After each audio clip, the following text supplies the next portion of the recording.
The Madman's Ring. In a small rundown neighborhood of Port Harcourt, there was a legend that had been passed down through generations. It was said that a madman roamed the streets, wearing a mystical ring on his finger. This ring, according to the legend, had the power to make anyone who possessed it incredibly wealthy. But there was a catch: the ring could only be taken from the madman if he willingly gave it away. The madman, known as Alloy, was a familiar sight in the city. He was often seen muttering to himself, his clothes tattered and his hair wild. Despite his appearance, there was something about him that drew people in. His eyes, though clouded with madness, held a spark of wisdom and mystery. There was a wealthy merchant named Maxwell.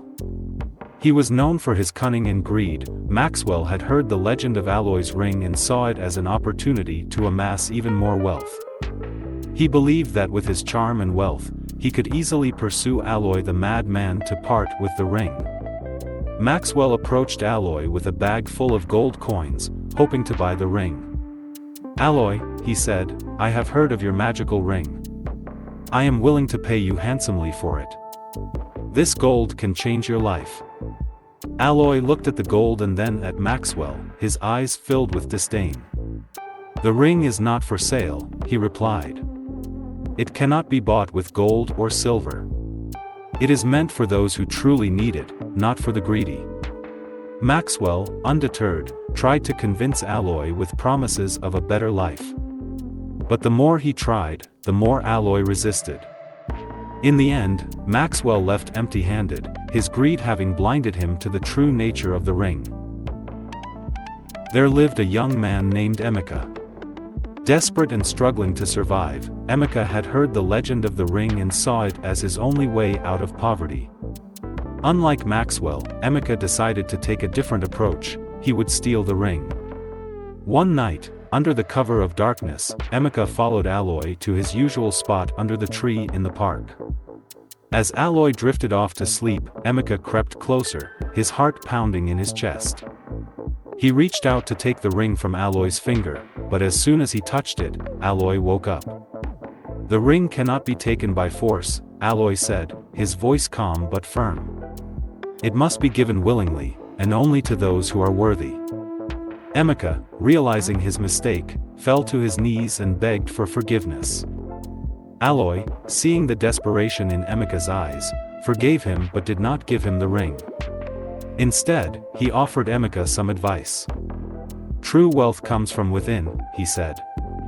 "Find your purpose, and you will find your fortune."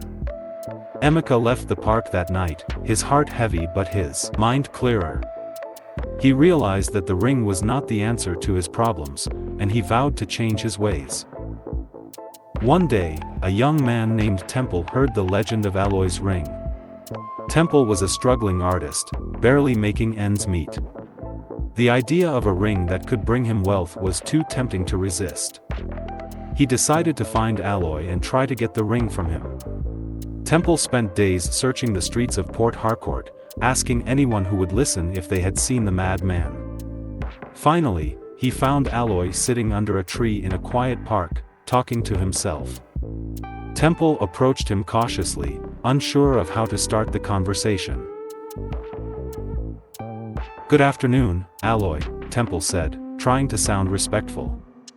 "I have heard of your ring and its powers. I am in need of help, and I was hoping you could give it to me." Alloy looked up, his eyes narrowing as he studied Temple. "The ring is not for the greedy," he said, his voice surprisingly clear. "It is for those who truly need it." Temple nodded, understanding that he needed to prove himself. He spent the next few weeks visiting Alloy every day, bringing him food and water, and listening to his ramblings. Slowly, Alloy began to trust him. One evening, as the sun was setting, Alloy called Temple over. "You have shown kindness and patience," he said. "I will give you the ring, but you must promise to use it wisely." Temple agreed, and Alloy slipped the ring off his finger and handed it to him.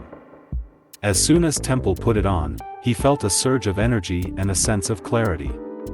He knew that his life was about to change. With the ring on his finger, Temple's art began to sell like never before. He became famous, his paintings fetching high prices at galleries and auctions. He used his newfound wealth to help others, setting up art schools and funding community projects. But as time went on, Temple began to feel the weight of the ring. It was as if it had a mind of its own, guiding his actions and decisions. He realized that the ring's power came with a price. It demanded that he continue to use his wealth for good, or it would take everything away.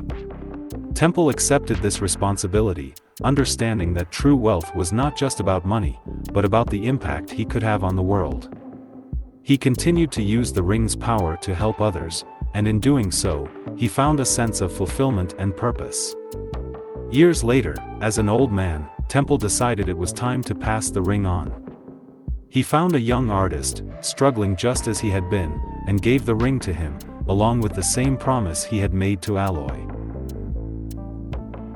These tales serve as a reminder that power is not for the greedy or the desperate, but for those who are truly worthy and willing to use it for good. Please like, share and subscribe.